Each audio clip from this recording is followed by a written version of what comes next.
Happy students comes rushing into rhetoric class with twinkling eyes and radiant faces. They say, Mr. Wade, I couldn't sleep last night because I was so excited to finally learn rhetoric and do my thesis. Let's face it, that is delusional. This kind of thing might only exist in fairy tales.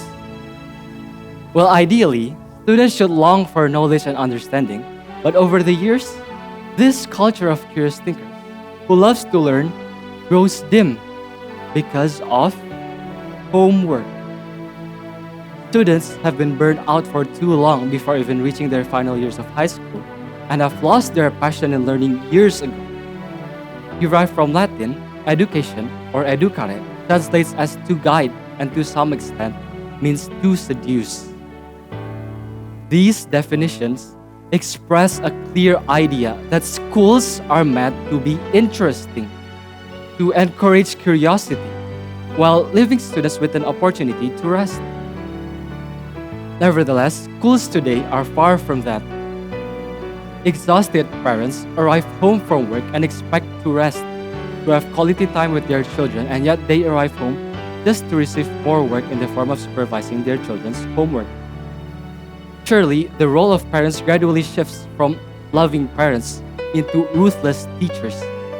Home is supposed to be a place where children feel socially, emotionally, and physically safe, not a place where children are continually stressing out over homework and getting yelled at.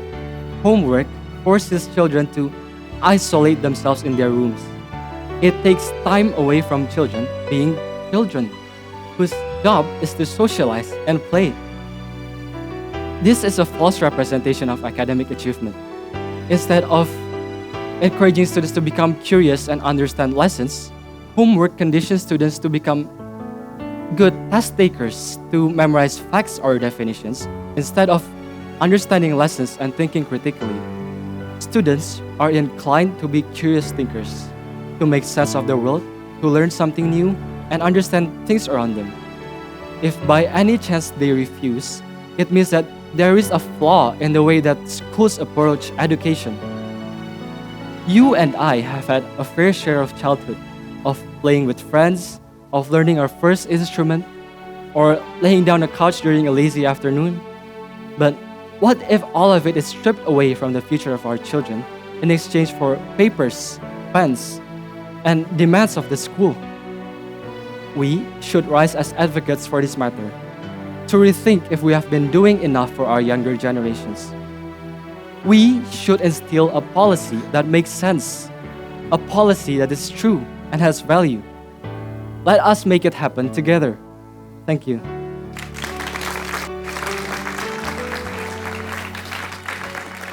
So how are you going to be able to accomplish meaningful instruction and have time to practice without having homework? That's what a teacher would ask. What do you think?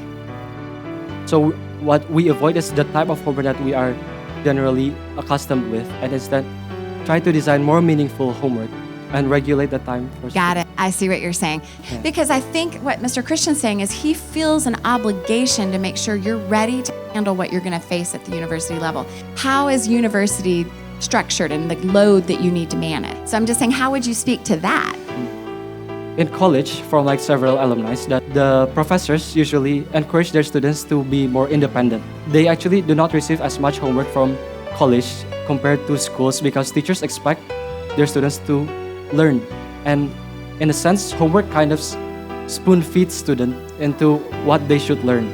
If students are trained to think for themselves of what they should learn for a test and get used to an independent study, they would instead get more prepared for college.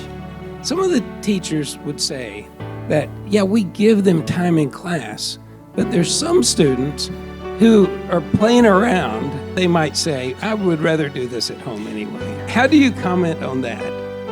Okay, so I believe that definitely some students will still want to play around in class, but there could be several factors that leads to this, which could be from how they are accustomed to learning and how they already feel burnt out from school. However, I believe also it lies in the responsibility of teachers to track their students to make sure that they are doing their assignments.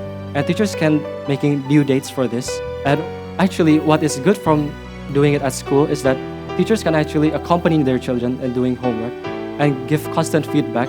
And students too are not afraid to make mistakes or ask questions. While instead, if they are at home, they might actually not do it at all because lazy students will be lazy students no matter what. Good job, Joel. You completed it. Did a great job.